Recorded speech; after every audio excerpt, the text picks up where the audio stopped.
Pag tanong niya, what shall be the sign of the coming and the end of the age?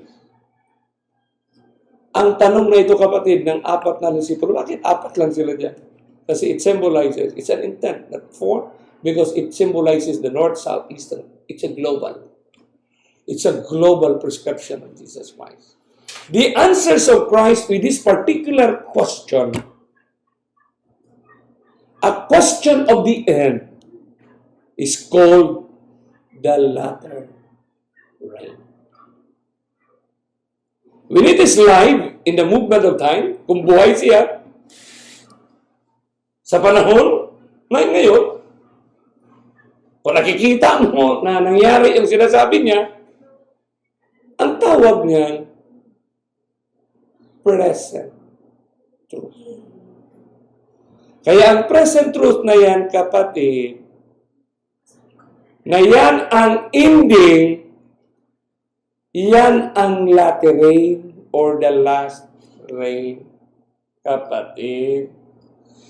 Sa iba nating episode, pakaralan natin yan, latter rain, sealing, mayroon tayong isang topic niya, kapatid, para natin maintindihan. So dito natin ngayon matatalakay kung gaano kaimportante ang salita ng Diyos. So it can guide humanity.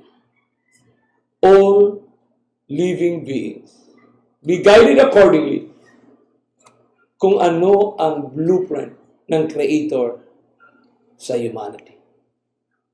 If this is the sign or the movement, noong unang panahon, ang sign lang, nakasulat lang.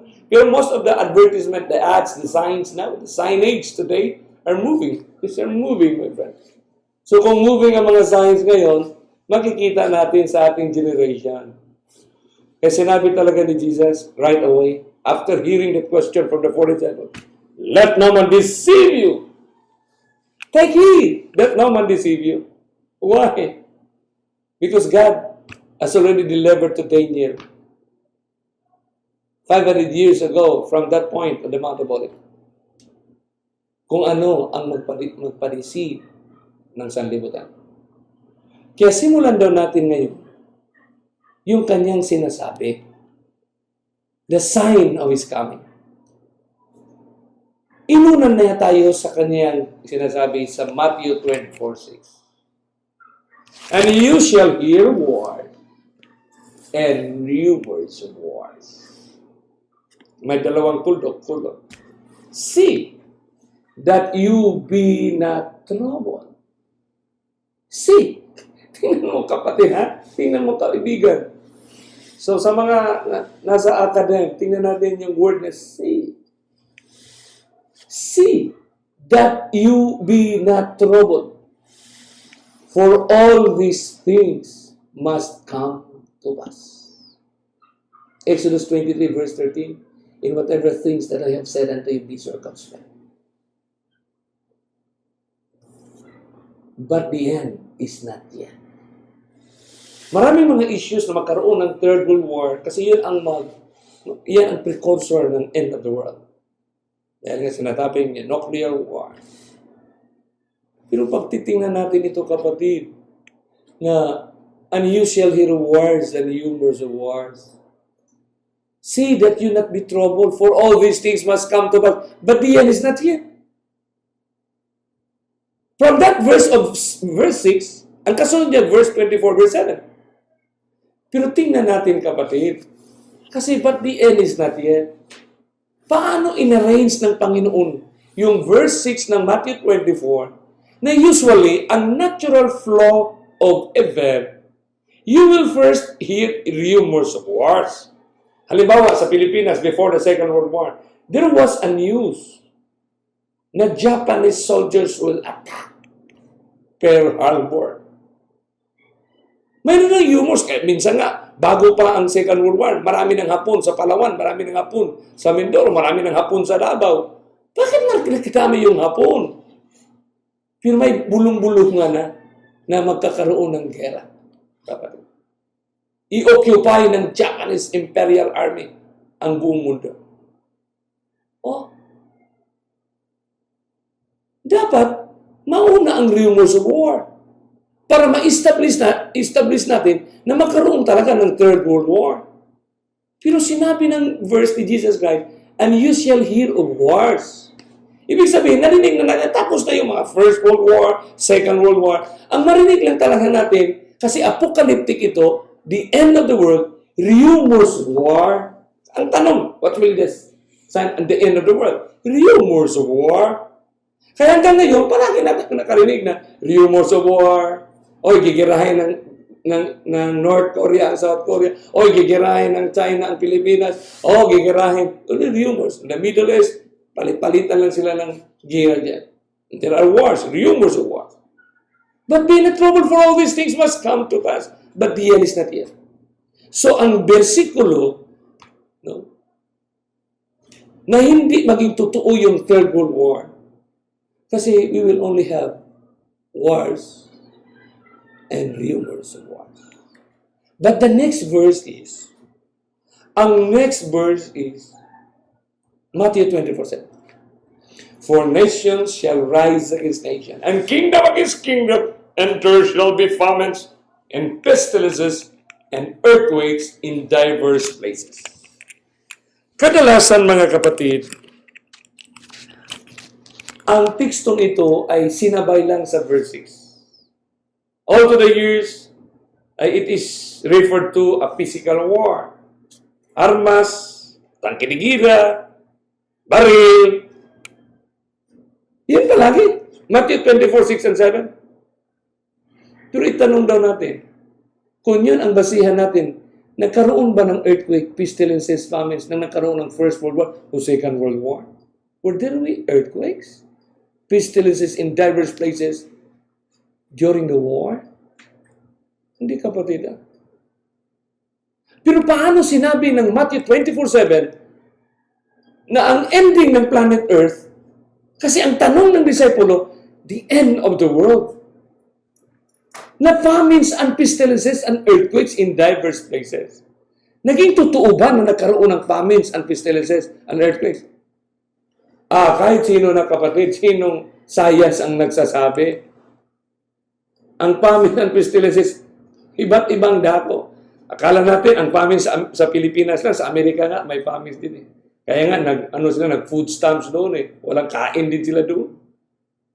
So dito natin makikita, kapatid, na ano ba ang relasyon ng dalawang statement of facts dito? Number one statement of facts. For nation shall rise against nation, and kingdom against kingdom. Another statement of facts, and there shall be famines, pestilences, and earthquakes in diverse places. Colon or semicolon? Ang ibig sabihin sa dictionary yan, it is used to indicate that have a relationship to each other in terms of meaning. No? Two separate parts of a sentence that have relationship to each other. So dito natin makikita agad, may guide na agad tayo. Pag sinabing rise against nation and kingdom against kingdom, yung connection niya agad sa famines, pestilences, and earthquakes. Pero nakagugulat, kapatid, yung sinasabi natin the previous episode, na yung truth ni Jesus Christ is self-evident. It stands by itself. Hindi na natin kailangan mag-interpret. Kailangan lang natin intindihin at basahin. Mababasa natin sa dynamics ng ating panahon. Halimbawa lang sa July 14, 2011. Marami ito, kapatid. Hundreds of references. So hindi mo na kailangan sa sinong nag-quote, sa libro. Anong bibliography yan? Hindi na, kapatid. It's the truth itself. Stands by itself. Kaya ito nga talaga this will humble, it will humiliate all those who claim. Yung mag-claim na dahil lang sa dito, with the four corners of the room, we will learn the truth. Hindi, kapatid.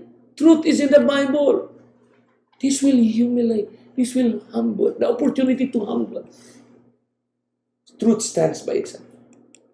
Isipin mo, sa news na yan, global public, 21st century, China versus USA, who will win the 21st century? Nagkatugma lang ba ito na ang title ng kanilang newspaper at ang publications nila, nagkaroon din sila ng paggamit ng salitang rise? For nation shall rise against nation? Ibig sabihin, isang bansa, laban sa isang bansa. Anong labanan yun? Armas? Pagkiligiran? No. According to November 10, 2011, I think a decline of the USA and the rise of the economy of China.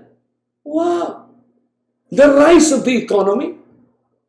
For nation shall rise against nation. For China shall rise against USA. Lagyan natin lang ng bansa ang na nation na yan. Halimbawa, for Japan shall rise against Korea. Ang ganda, kapatid. How in the world na nagkapareho sila ng paggamit ng words, kapatid? Paano nagkapareho sila ng ano?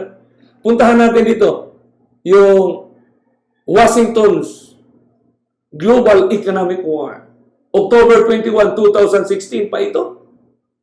Ang title ng kanilang newspaper, kapatid, Washington's Global Economic War. So it's a war of economy. Sa war of economy na ba ito? Makaproduce kaya siya ng famines, pestilences, and earthquakes?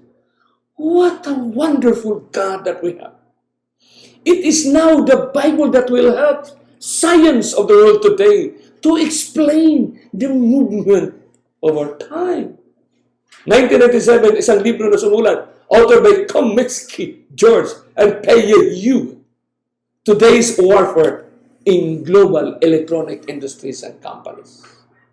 Sa warfare ng global electronics and companies, ano kaya ang mga produkto nila na makaapekto, na makaproduce ng famines, pestilences, and earthquakes in diverse places?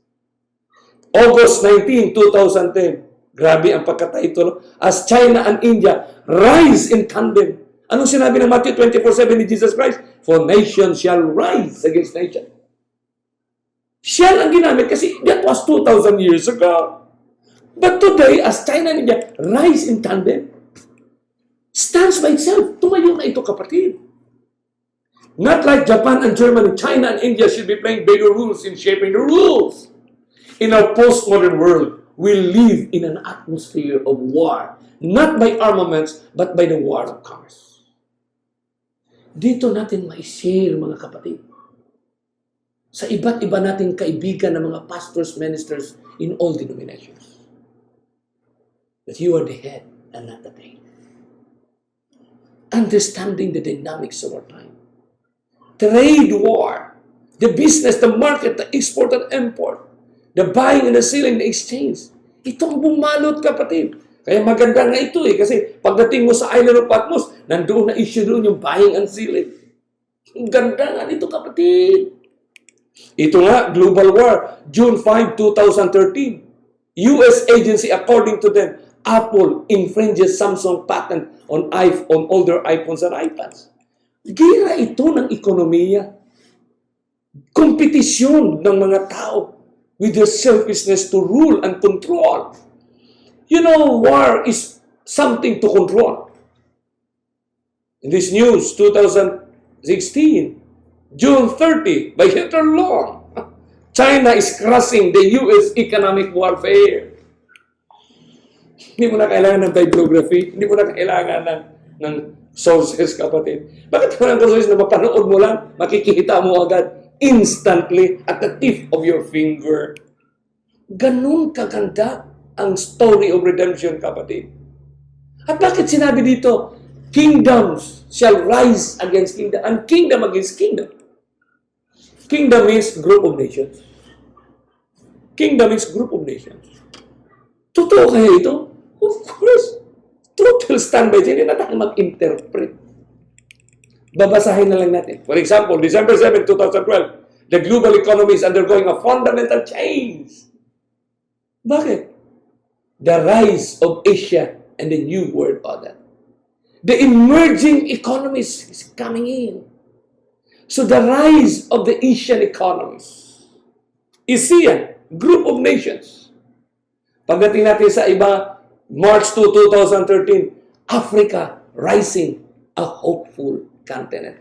According to The Economist, a magazine. Asia, Africa, rising economically. Punta na natin ng Europe. Europe, from Wikipedia, the free encyclopedia, the economy of Europe, jump the rise of the European Union. Kailangan pa bang i-memorize yan, kapatid? Napaka linaw na sa ating generation. Kaya we will really grow in grace. Huwag nating hadlangan ang ating puso para lumago. Kung ang source niyan, Biblia lang, kapatid. It does not require the four corners of the highest institutional structures of the world. US economy, USA, rising economy. Kaya mayroong sinasabing Yale University, yung libro nila, published nila, The Rise and the Decline of Nations. So dito natin maintindihan na ang Matthew 24:7 is an economic war. Because economic war is a competition of economy to control. I-control talaga nila, kapatid. So, irrespective, wala silang pakialam kung what will be the effect. Ang importante, they can control the economy. Ang problema, kapatid, corresponding with the economy, mayroong epekto sa planet Earth. One of the article written in May 4, 2012 by Neil Jerome Morales on the Philippine Star, Asian Development Bank sounds alarm on climate change. According to this article, time is running out on the fast-growing Asian region. Asia is at a crossroad. Why? The region's rapid economic growth or rise has often come with concerns over environmental degradation, according to the President Haruhiko Kuruda of the Asian Development Bank. The climate change. When you talk about climate change, my beloved friend, we are increasingly using resources at the cost of environment unless we change the hard-won gains in reducing poverty and improving the quality of life for ASEAN people could be reversed. Kaya may description kaya ang Panginoon sa war na ito na hindi sa armas? Of course. Matthew 24:7. But how did Paul describe this one in 2 Timothy? These know also that in the last days, perilous times shall come. 2 Timothy chapter 3, verse 1, 2, 3, and 4. For men shall be lovers of their own selves, covetous, lovers of their own selves. So normal sa kanila na pag mayroon silang negosyo, palaguin nila. Ayaw nila magpatalo sa kanilang karibal na mga negosyo. Halimbawa, yung Toyota, kailangan pagandahin nila para ilaban nila sa Mitsubishi. So every establishments, every business institutions, establishments would have to make their control sa kanilang produkto. So these competitions, kaya pumasok na dito, kapatid, literally yung lahat ng sinasabi dito ng 2 Timothy. So the competition, na wala silang pakialam na magresulta ito ng iba't ibang klaseng epekto sa ating mundo, kapatid. Sa chemicals na ginagamit o sa anumang mga bagay para i-control ang mundo sa mga produkto nila, kapatid. Time magazine ngayon, hindi naman natin pwedeng ipagkailan na yan ang katotohanan. The New Roman Time magazine. Pagbasahin mo yan, hindi ko nila intindihan na yung akdang panahon na babalik. Buenos dias, hermanos around the world. Friends, all our friends around the world. Even all Christians. Good day to all our friends around the world.